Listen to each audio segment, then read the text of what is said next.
jina la Baba na la Mwana na la Roho Mtakatifu. Amani.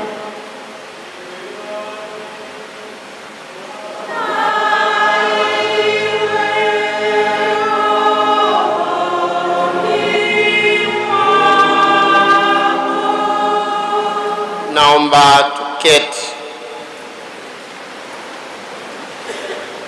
Kwa ajili yetu mtoto amezaliwa, tumepewa mtoto mwanamume mwenye uweza wa kifalme juu yake.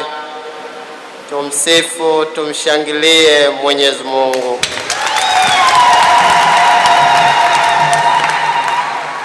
Ndugu zangu, leo tunasherehekea kuzaliwa kwa Masia, sherehe ya Noeli, kuzaliwa kwa Bwana wetu Yesu Kristo, mkombozi wetu, mpatanishi kati yetu na Mwenyezi Mungu. Hivyo tunayo furaha kuwa na Baba Askofu Mkuu wa jimbo letu kuu la Dar es Salaam, Yuda Thaddeus Ruwa'ichi, katika adhimisho hili kuu. Hivyo Baba Askofu Mkuu, tunakuomba tuongoze katika ibada hii ya Noeli.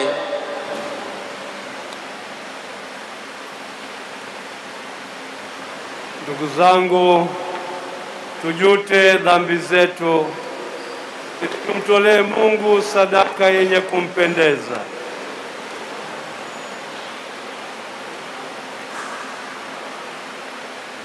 Namu nanyi ndugu zangu, kwani nimekosa mno kwa mawazo, kwa maneno, kwa vitendo na kwa kutotimiza wajibu. Nimekosa mimi, nimekosa sana. Ndiyo maana namuomba Maria mwenye heri, Bikira daima, malaika na watakatifu wote, nanyi ndugu zangu, niombeeni kwa Bwana Mungu wetu. Mwenyezi atu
ulimweka mwanadamu katika cheo cha ajabu, tena ukamtengeneza kwa namna ya ajabu zaidi. Tunakuomba utujalie tushiriki umungu wake, yeye aliyekubali kushiriki ubinadamu wetu. Tunaomba hayo kwa njia ya Bwana wetu Yesu Kristo mwanao, anaishi na kutawala nawe katika umoja wa Roho Mtakatifu Mungu daima na milele.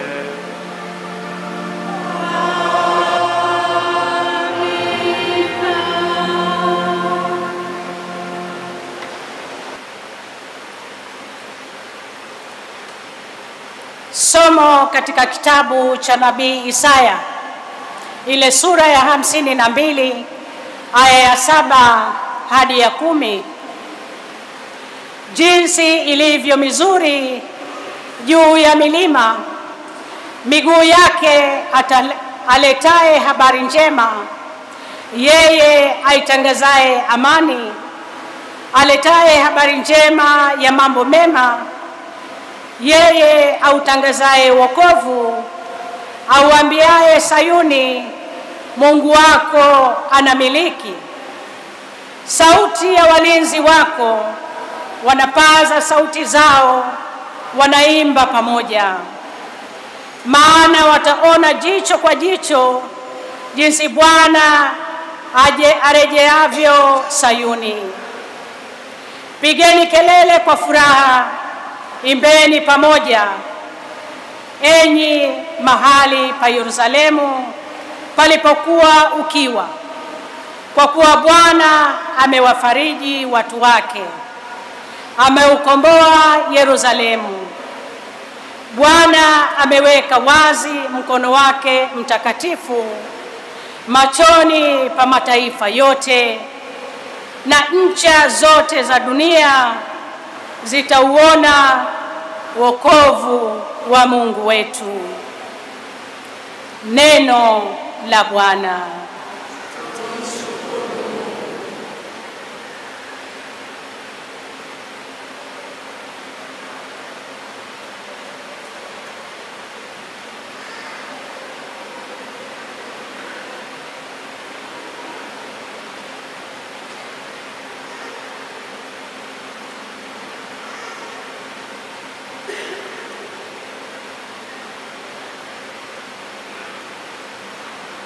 Wimbo wa katikati.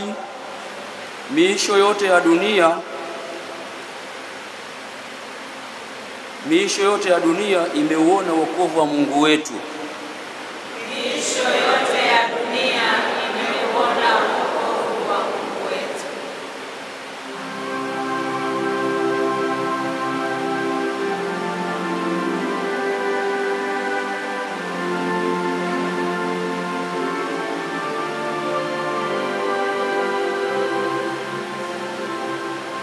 Miisho yote ya dunia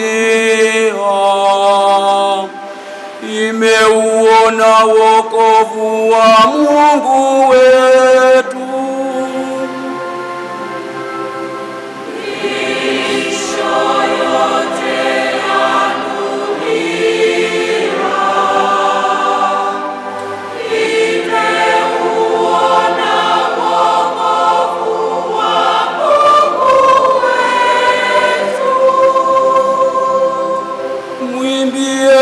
Bwana wimbo mpya, kwa maana ametenda mambo ya ajabu. Mkono wake wa kuume wake mwenyewe, mkono wake mtakatifu umemtendea wokovu.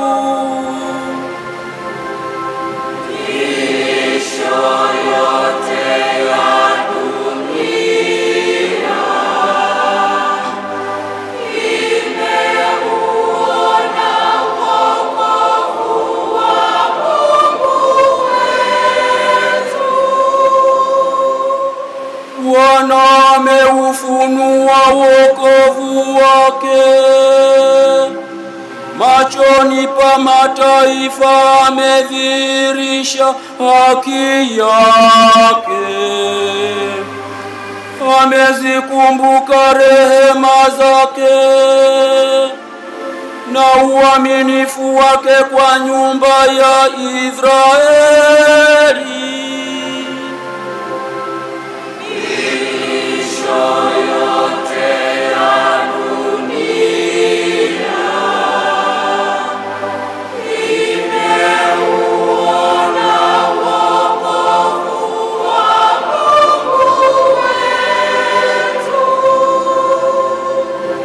Miisho yote ya dunia imeuona wokovu wa Mungu wetu.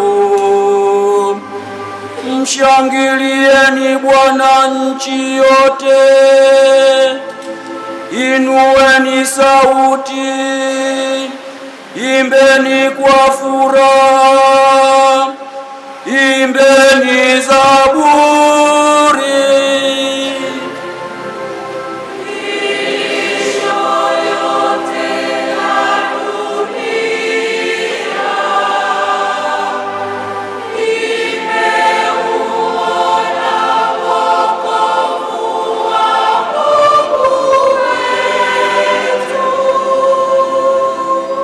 Mwimbieni Bwana zaburi kwa kinubi, wa kinubi na sauti ya zaburi,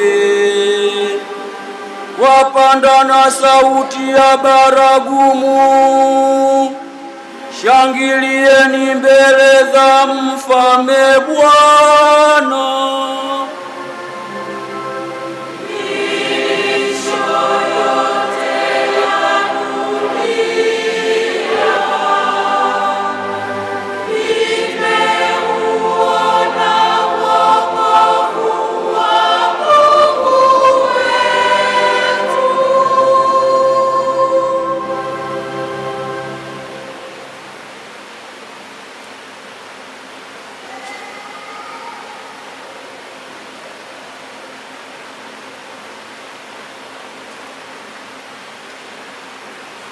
Somo katika waraka kwa Waebrania.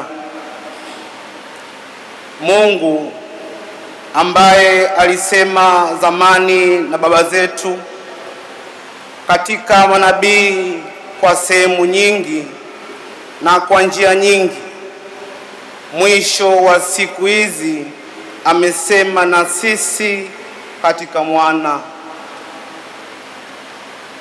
aliyemweka kuwa mlisi wa yote, tena kwa yeye aliufanya ulimwengu.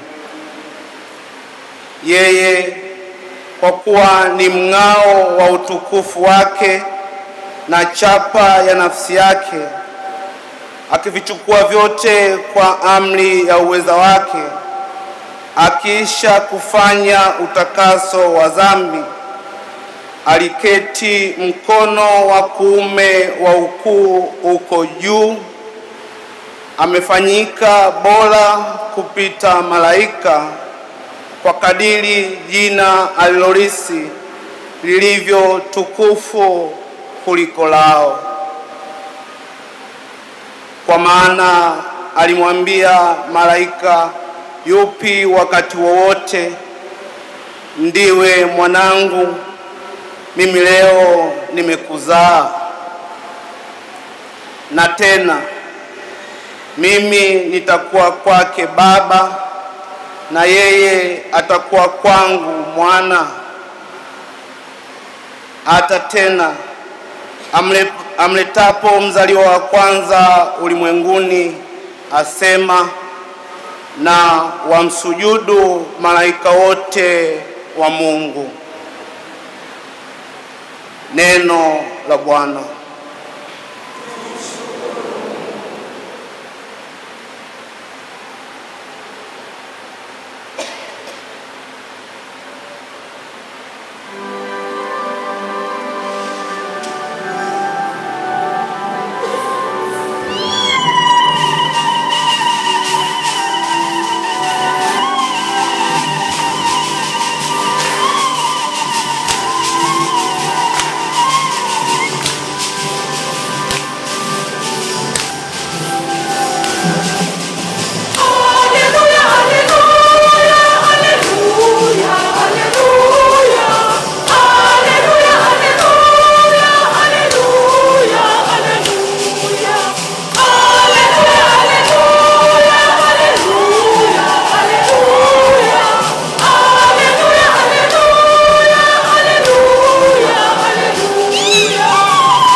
Bwana awe nanyi.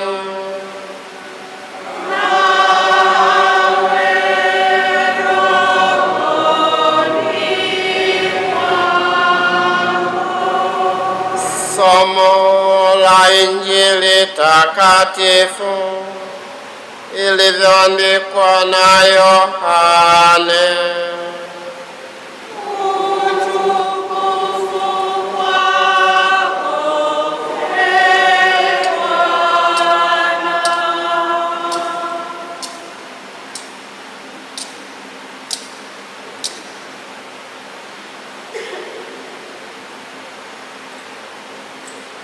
Hapo mwanzo kulikuwako neno, naye neno alikuwako kwa Mungu, naye neno alikuwa Mungu.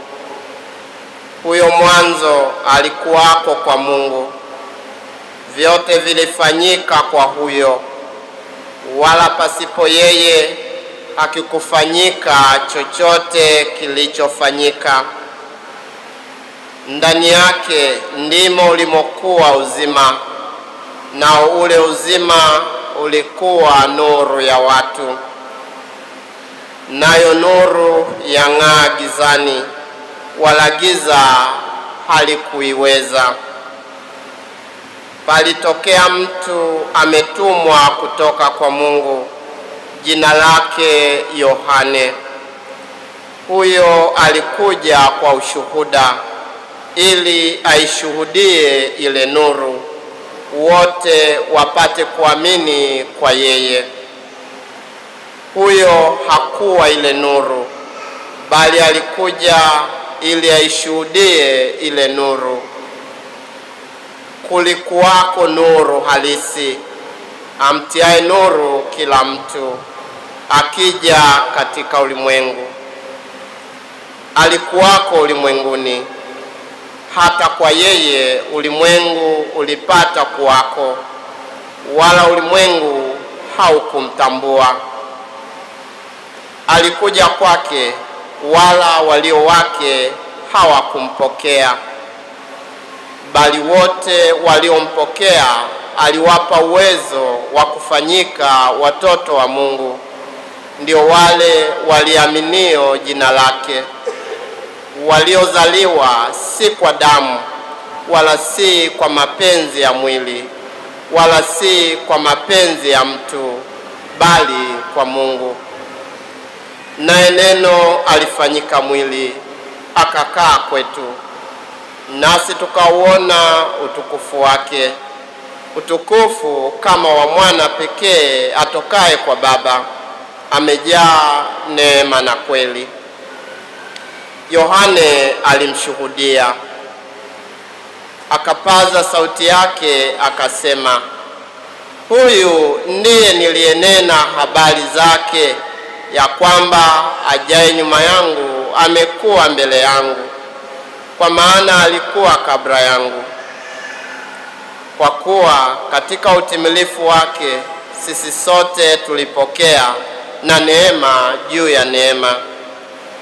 Kwa kuwa Torati ilitolewa kwa mkono wa Musa, neema na kweli zilikuja kwa mkono wa Yesu Kristo.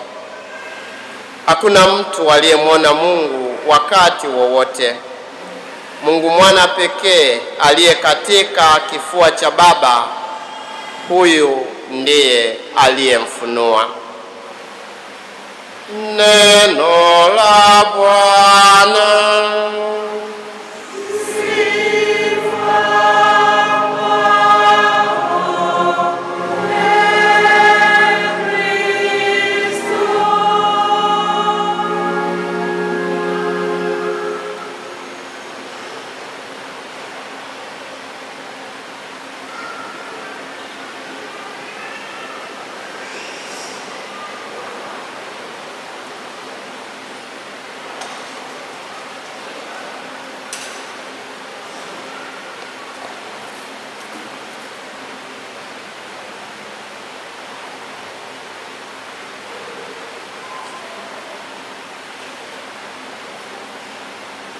Jinsi ilivyo mizuri miguu yake aletaye habari njema. Kwa jina la Baba na la Mwana na la Roho Mtakatifu. Amina. Napenda kuanza tafakari hii kwa kuwatakieni heri na baraka za Christmas.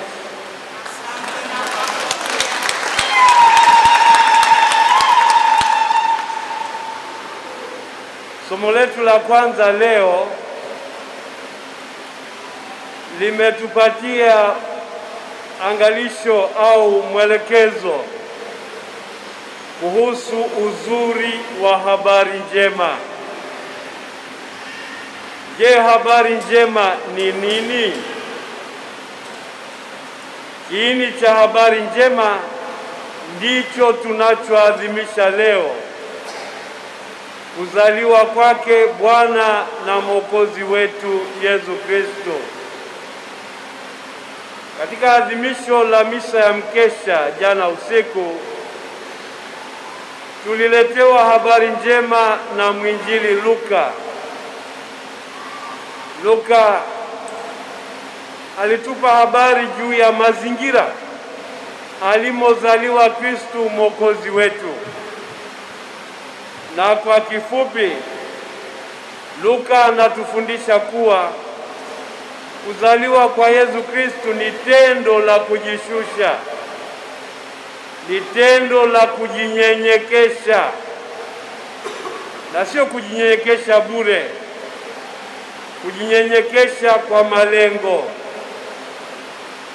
Yesu aliyejishusha, aliyejinyenyekesha, amekubali sio tu kutoa mwili, bali pia kuzaliwa katika mazingira duni.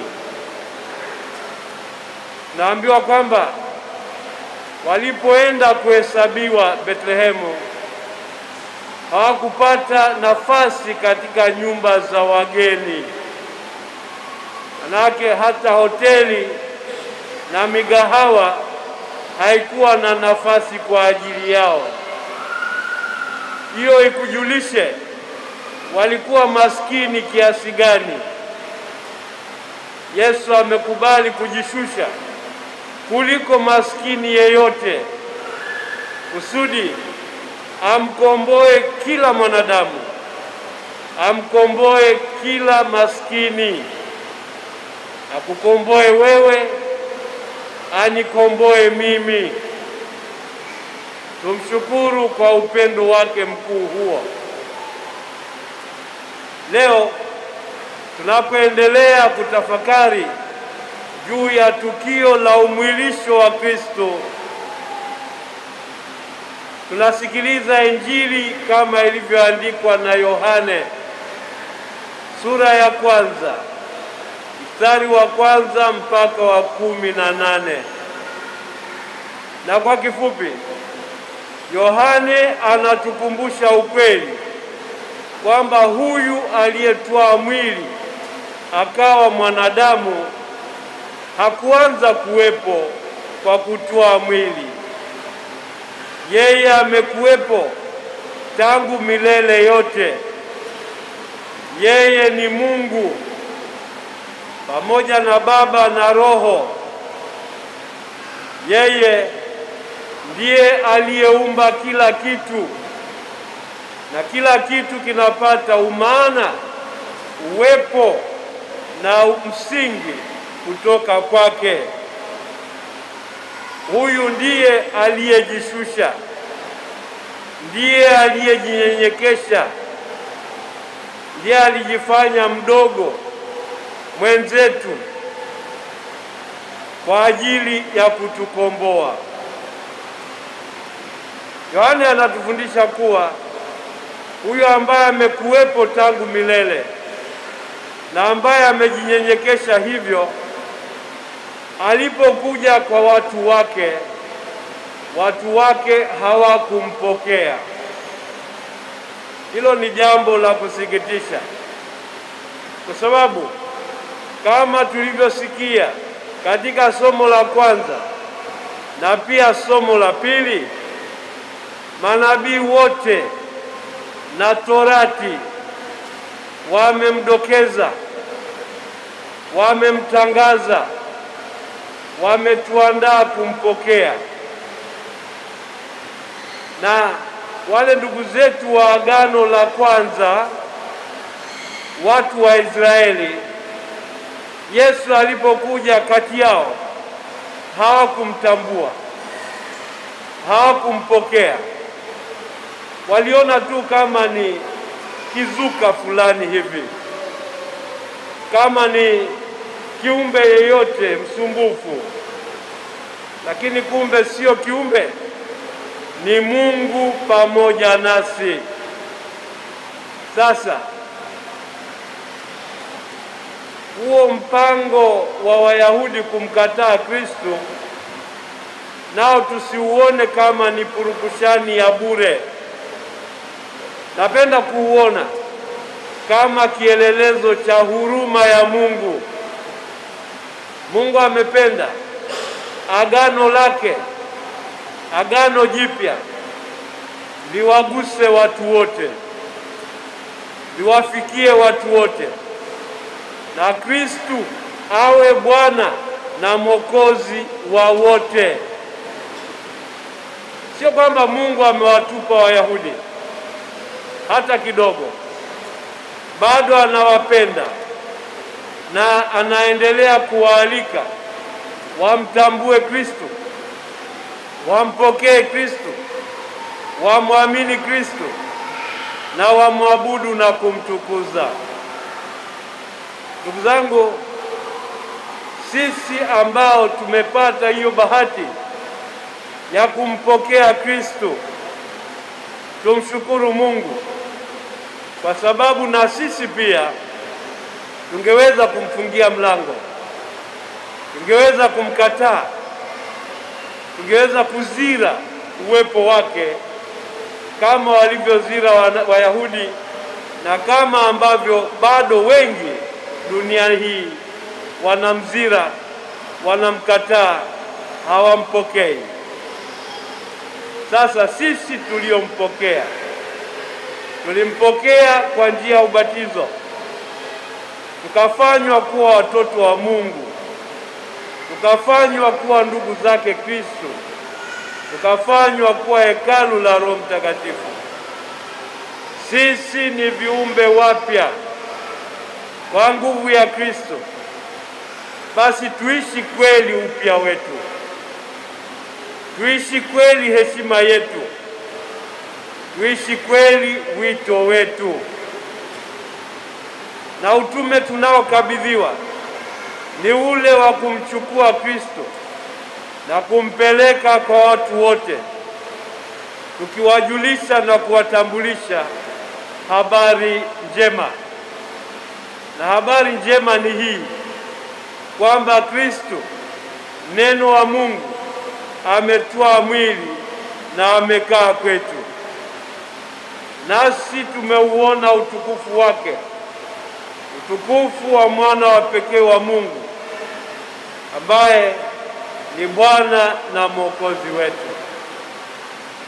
Ndugu zangu, tunapomshukuru Mungu kwa zawadi ya wokovu, tumuombe atupe neema na nguvu ya kuwa mashahidi bora wa Kristo. Atupe uthubutu wa kumtangaza Kristo kama yeye ni Bwana na Mwokozi.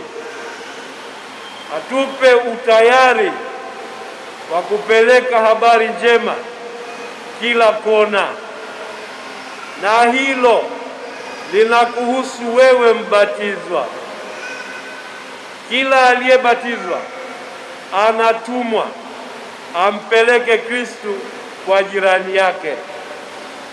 Na kualika, kwa hiyo unapoadhimisha Christmas ya mwaka huu, jitahidi kufanya kwamba Kristo atawale ndani ya familia yako, Kristo atawale ndani ya moyo wako, Kristo atawale ndani ya jumuiya yako, Kristo atawale katika kanisa letu na mazingira yote tunamojikuta katika mapito ya maisha na katika uwajibikaji wetu.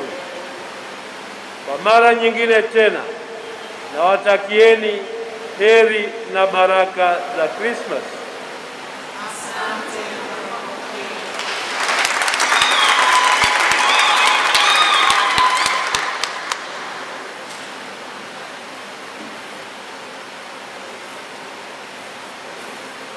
Ndugu zangu, tusimame tukiri imani yetu. Tutakapofikia maneno akapata mwili kwa uwezo wa Roho Mtakatifu, kwake yeye Bikira Maria akawa mwanadamu, tutatulia, tupige magoti na kutafakari hilo fumbo kuu la ukombozi wetu. Nasadiki kwa Mungu mmoja, Baba Mwenyezi, Muumba wa mbingu na dunia na vitu vyote vinavyoonekana na visivyoonekana. Nasadiki kwa Bwana mmoja, Yesu Kristo, mwana wa pekee wa Mungu, aliyezaliwa kwa Baba tangu milele yote, Mungu aliyetoka kwa Mungu, mwanga kwa mwanga, Mungu kweli kwa Mungu kweli, aliyezaliwa bila kuumbwa, mwenye Mungu mmoja na Baba, ambaye vitu vyote vimeumbwa naye. Alishuka toka mbinguni kwa ajili yetu sisi wanadamu na kwa ajili ya wokovu wetu. akapata mwili.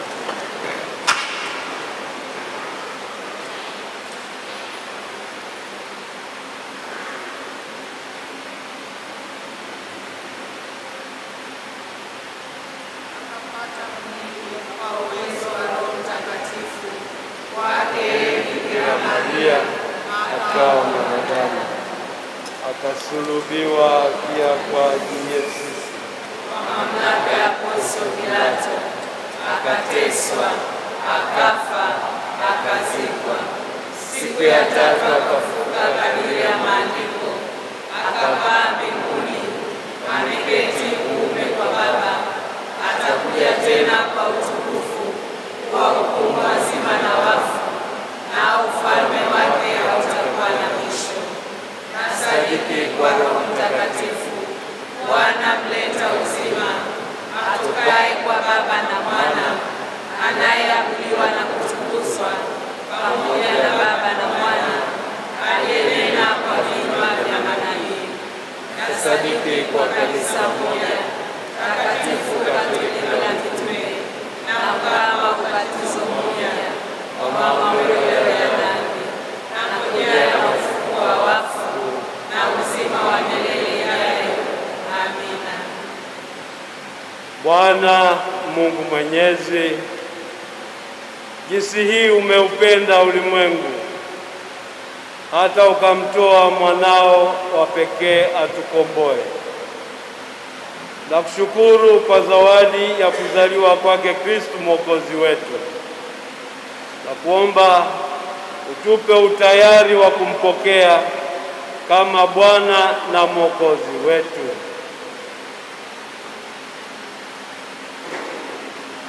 Tunawaombea afya njema viongozi wetu wa dini, Baba Mtakatifu wetu Francisco, Askofu wetu Mkuu Yuda Tadeus Ruwaichi, maaskofu wetu wasaidizi Henry Mchamungu na Stefano Msomba, pamoja na wote wenye daraja takatifu. Uwaimarishe katika utumishi wako, e Bwana. Twakuomba utusikie. Tunawaombea viongozi wa taifa letu la Tanzania na mataifa yote, wajaliwe afya njema, hekima, busara na haki. Kristo aliyezaliwa alete mwanga mioyoni mwao, e Bwana. Twakuomba utusikie. Tunaposhangilia kuzaliwa kwa mwanao Yesu Kristo, sisi tujaliwe furaha ya kweli, amani na upendo kati yetu, e Bwana. Twakuomba utusikie. Tunawaombea wagonjwa wote, Kristo aliyezaliwa awatie faraja, apunguze maumivu yao, na wajaliwe salama ya mwili na roho. E Bwana, twakuomba utusikie. Uwapokee ndugu zetu marehemu katika ufalme wako. E Bwana, twakuomba utusikie.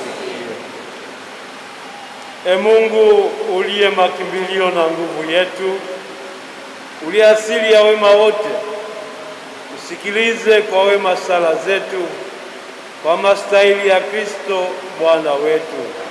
amina.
akifukiza ubani kwao ikupendeze. Mikononi mwake padri akifukiza ubani kwao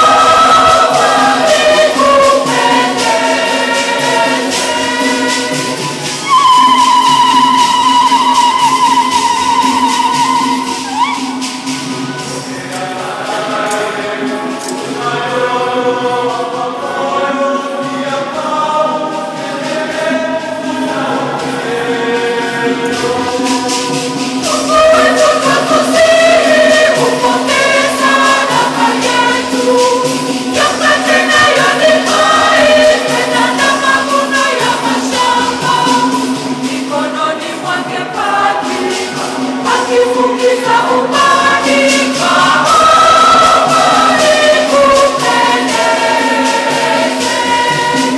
Mikononi mwake padri akifukiza ubani kwao ikupendeze.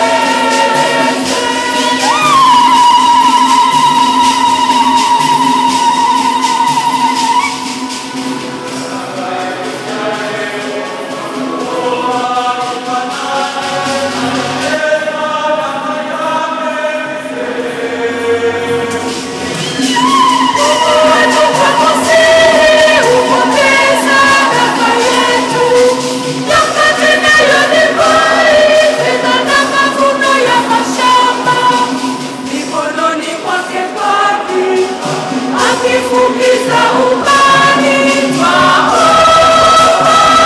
ikupendeze.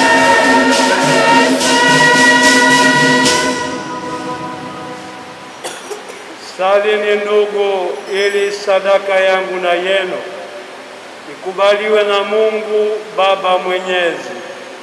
Bwana apokee sadaka mikononi mwako kwa sifa na utukufu wa jina lake, na pia rufaa yetu sisi na ya kanisa lake lote takatifu. Ee Bwana, ikupendeze sadaka ya sikukuu hii ya leo. Sadaka hii ndiyo fidia kamilifu ya kutupatanisha nawe, na pia ibada timilifu ya kukutolea wewe, Ee Mungu Bwana wetu. Tunaomba hayo kwa njia ya Kristo Bwana wetu.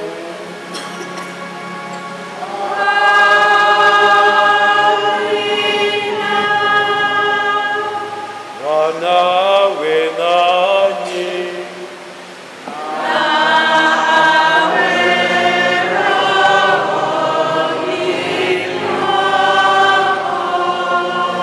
Inueni mioyo.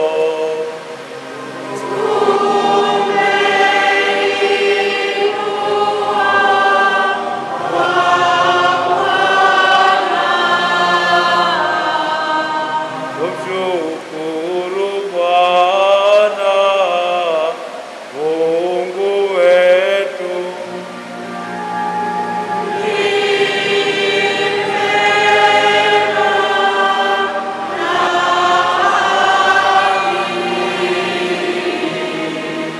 Kweli ni vema na haki, tendo la kufana la kuleta wokovu.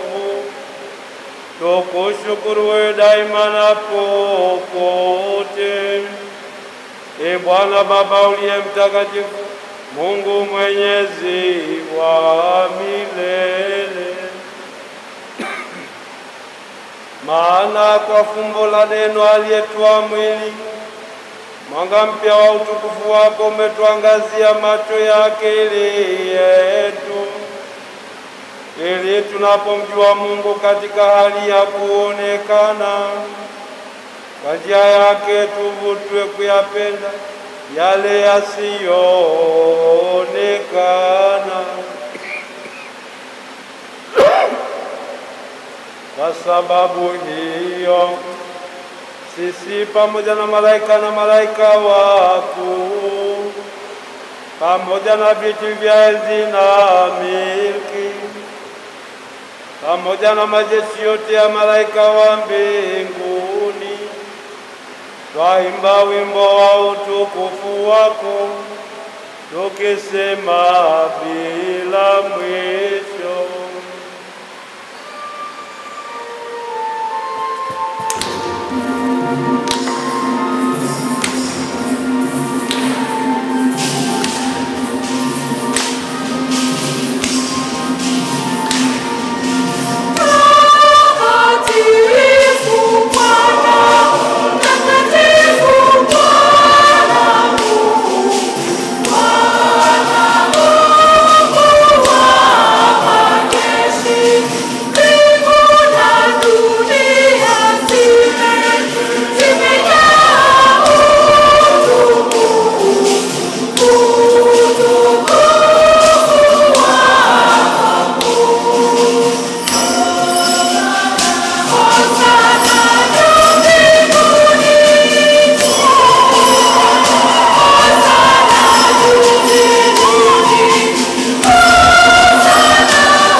Baba mwingi wa huruma, tunakusihi kwa unyenyekevu na kukuomba kwa njia ya mwanao Bwana wetu Yesu Kristo, uvipokee na kuvibariki vipaji hivi, sadaka hizi, dhabihu hizi safi na takatifu tunazokutolea kwanza kabisa kwa ajili ya kanisa lako takatifu Katoliki. Ukubali kuliletea amani, kulilinda na kuliongoza katika umoja, pamoja na mtumishi wako Baba Mtakatifu wetu Francis, nami mtumishi wako nisiyestahili, nao wote wenye kushika imani safi ya kweli Katoliki na ya mitume. Ee Bwana, wakumbuke watumishi wako nao wote walioko hapa ambao wewe waijua imani na ibada yao. Kwa ajili yao tunakutolea dhabihu hii ya sifa, nao wenyewe wanakutolea dhabihu hiyo kwa ajili yao na kwa ajili ya jamaa zao wote, kwa ukombozi wa roho zao katika tumaini la kupata wokovu na usalama, na wanatolea nadhiri zao kwako wewe, Mungu wa milele uliye hai na wa kweli. Kwa kushirikiana na kanisa zima katika kuadhimisha siku ile takatifu sana Maria mwenye heri daima bikira alipoizalia dunia hii Mwokozi, tunakumbuka kwanza na kumheshimu huyo Maria mtakatifu daima bikira, mama wa huyo Yesu Kristo. Alafu na Yosefu mwenye heri mume wake huyo bikira, na mitume na mashahidi wako wenye heri Petro na Paulo, Yakobo, Yohane, Tomaso, Yakobo, Filipo, Bartolomayo, Matayo, Simoni, Tadayo, Lino, Cleto, Clementi, Sisto, Corneli, Cipriano, Laurenti, Crisogoni, Yohane na Paulo, Cosma na Damiani na watakatifu wako wote. Kwa mastahili na maombezi yao, tujalie tuimarishwe katika mambo yote kwa msaada wa ulinzi wako.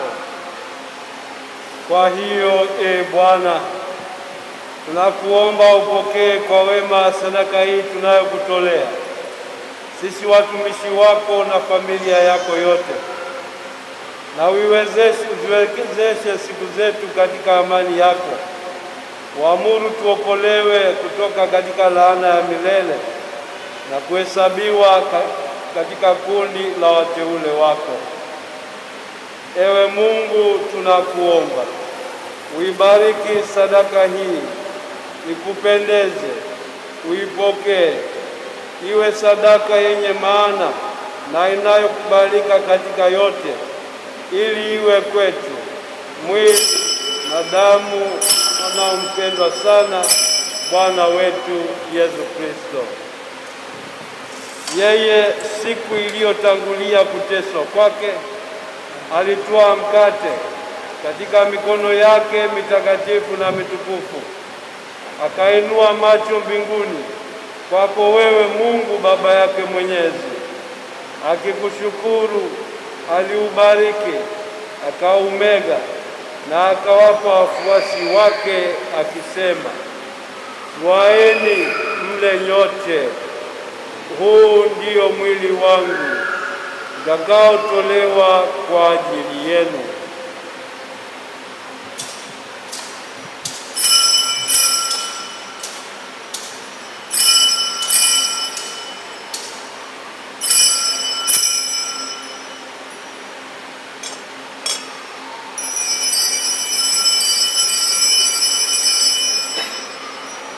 Vivyo hivyo baada ya kula, akitwaa kikombe hiki kitukufu katika mikono yake mitakatifu na mitukufu, akikushukuru tena, alikibariki na akawapa wafuasi wake akisema, twaeni mnywe nyote, hiki ndicho kikombe cha damu yangu, damu ya agano jipya na la milele, itakayomwagika kwa ajili yenu na kwa ajili ya wengi kwa maondoleo ya dhambi. Fanyeni hivi kwa kunikumbuka mimi.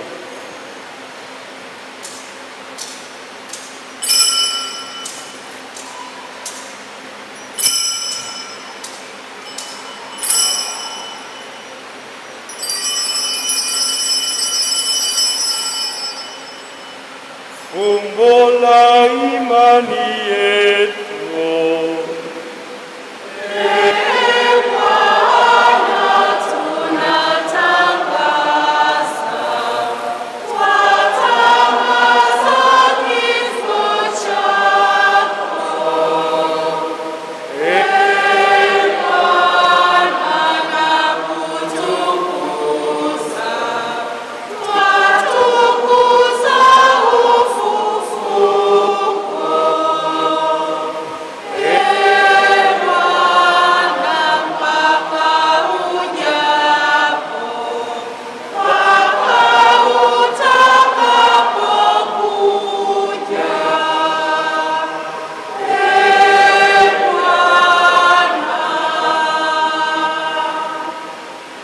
Kwa hiyo Bwana, sisi watumishi wako na taifa lako takatifu tunaadhimisha ukumbusho wa mateso matakatifu ya huyo Kristo mwanao Bwana wetu, pamoja na ufufuko wake kutoka kuzimu na kupaa kwake mbinguni kwa utukufu.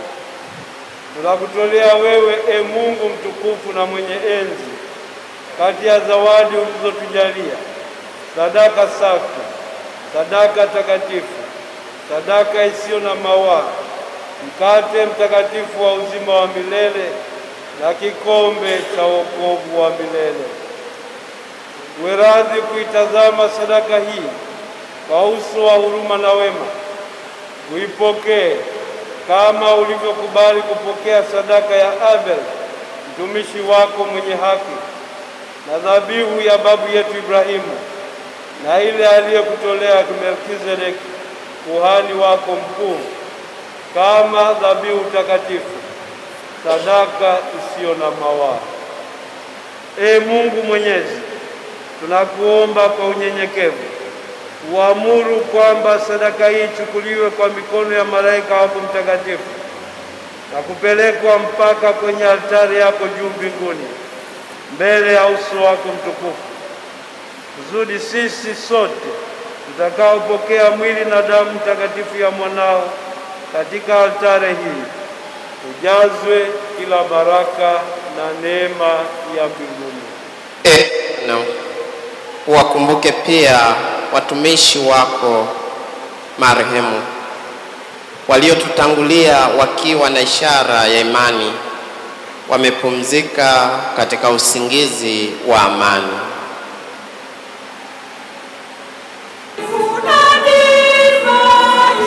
Yesu,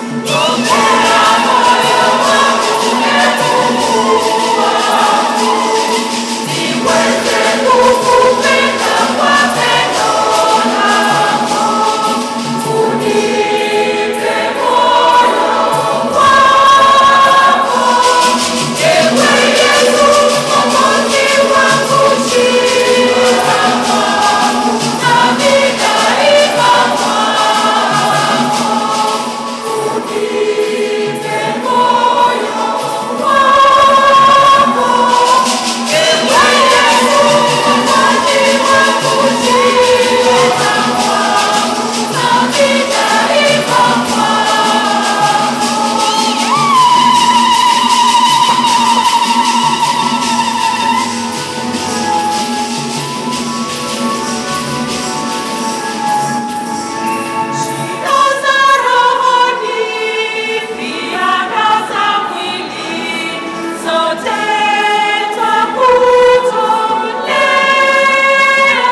Tuombe. Ee Mungu mwenye huruma, na kuomba huyu Mwokozi wa dunia aliyezaliwa leo akatufanya kuwa watoto wa Mungu, atujalie pia uzima wa milele, anaishi na kutawala daima na milele.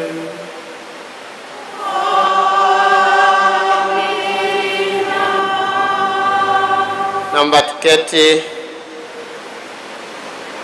Karibuni kwa mchango wa pili kwa ajili ya shukrani kwa sherehe ya Noeli, kwa ajili ya shukrani kwa mtoto Yesu.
Tuzidi kumshangilia mtoto Yesu na kumshukuru Mwenyezi Mungu.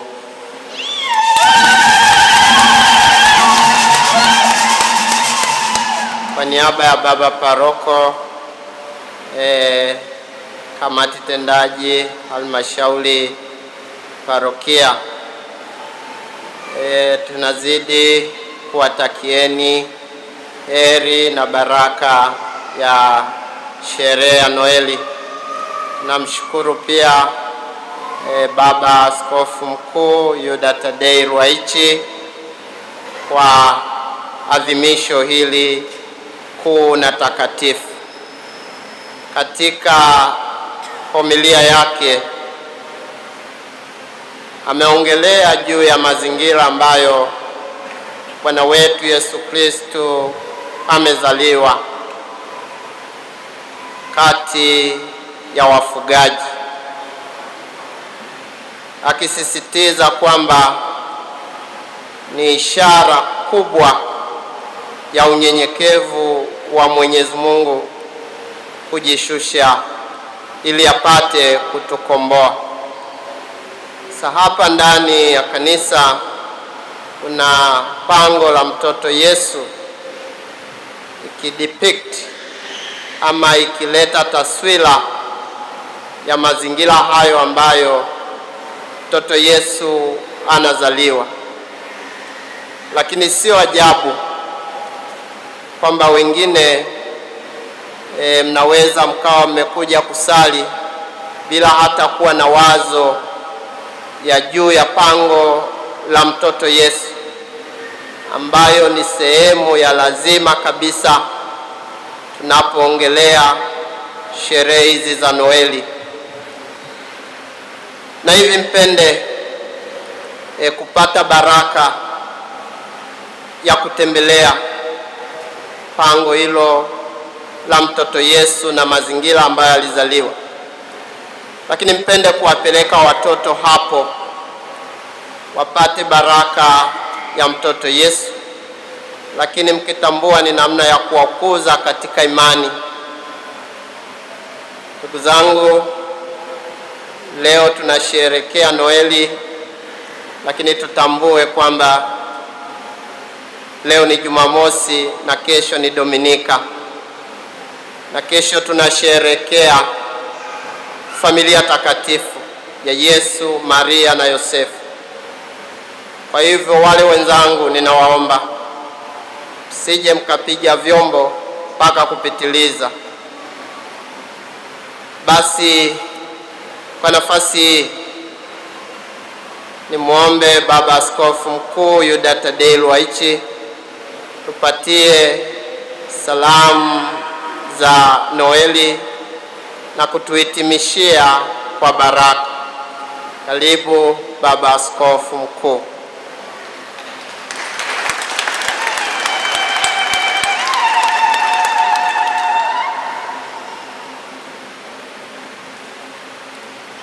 Wapendwa familia ya Mungu mlioko hapa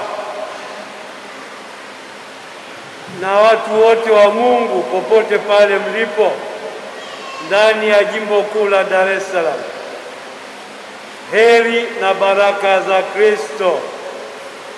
Asante yako pia. Na baraka za mtoto Yesu.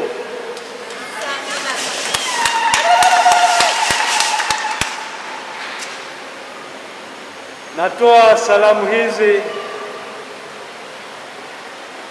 kwa niaba yangu binafsi na kwa niaba ya maaskofu wasaidizi Henry Mchamungu na Stefano Msomba, ambao wapo katika maeneo mengine mbalimbali wakiadhimisha Noeli pamoja na watu wa Mungu. Jana usiku tulijipanga tukamwacha hapa Askofu Msomba, Askofu Henry akawa Makongo Juu na mimi nikawa Tabata. Basi bila shaka huko walikokuwa walitoa salamu, lakini basi tujumlishe tunapokuwa katika kanisa kuu la jimbo, tutoe tena salamu nzito kwa watu wote wenye mapenzi mema.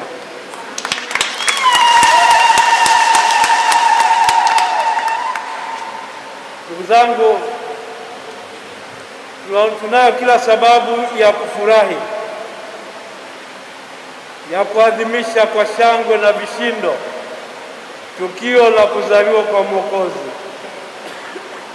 Mtakatifu Fransisko wa Asizi aliweka uzito mkubwa sana katika kutafakari na kuabudu tukio la kuzaliwa kwa Mwokozi. Sisi ambao tumefungamana naye kwa muda mrefu, nikitambua kwamba mapadri wa Kapuchini wamehudumia jimbo hili kwa miaka 100, basi mmeshirikishwa pia wito wa kumtafakari mtoto Yesu aliyezaliwa kwa ajili yetu. Nawaomba mnapomtafakari mwenzi yale ambayo ametufunulia: unyenyekevu, udogo, upendo, huruma. Yesu amekuwa mwanadamu kutokana na huruma ya Mungu kwetu. Niombe pia, hata kama tunazo changamoto mbalimbali kadiri ya hali zetu mbalimbali, niwaombe kila mmoja ajitahidi kuonyesha huruma na upendo kusudi kila mtu aweze kufurahia adhimisho la Christmas. Niombe tena kurudia himizo la Padre msaidizi wa paroko. Kesho ni Jumapili. Kwa hiyo tusiingie kishawishi cha kusema jana nimesali tena na usiku nilisali, kwa hiyo sasa nijibanze kidogo. Usijibanze kwa Mungu, maana yeye Mungu yupo nasi daima. Nasi tumkimbilie, tumwadhimishe, tumwabudu na tumtumikie. Kwa mara nyingine tena, kwa kila mmoja wenu, kwa familia zenu, kwa jumuiya zenu na makazi yenu, heri na baraka za Christmas.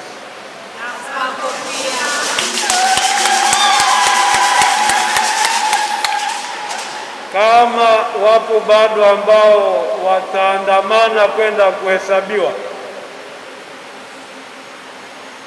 naomba nitangulie kuwatakia heri na baraka za mwaka mpya.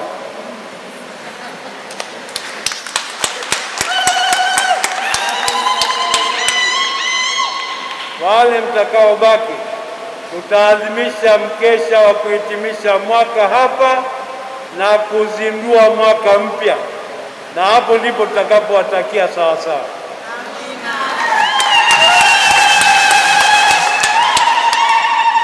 Basi tusimame kwa baraka.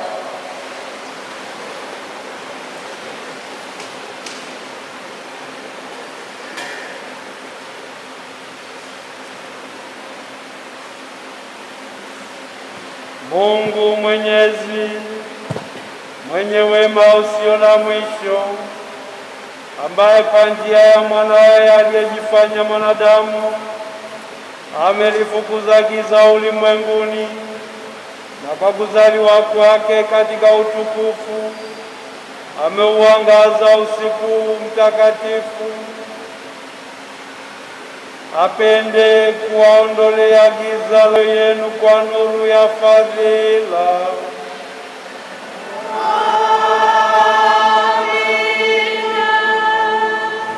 Mungu aliyemtuma malaika wapashe wachungaji habari ya furaha kubwa ya kuzaliwa kwake Mwokozi, apende kuijaza mioyo yenu furaha yake na kuwafanya wajumbe wa Injili yake.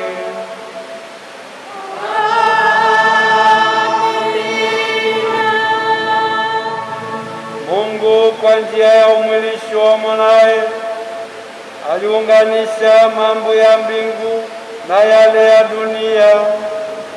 Apende kuwajalia ninyi amani yake na mapenzi mema, na kuwashirikisha katika maisha ya kanisa la mbinguni.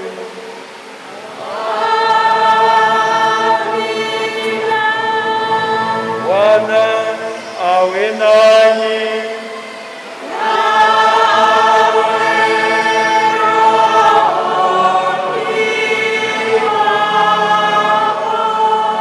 Awabariki na kuwalinda Mungu Mwenyezi, Baba na Mwana na Roho Mtakatifu.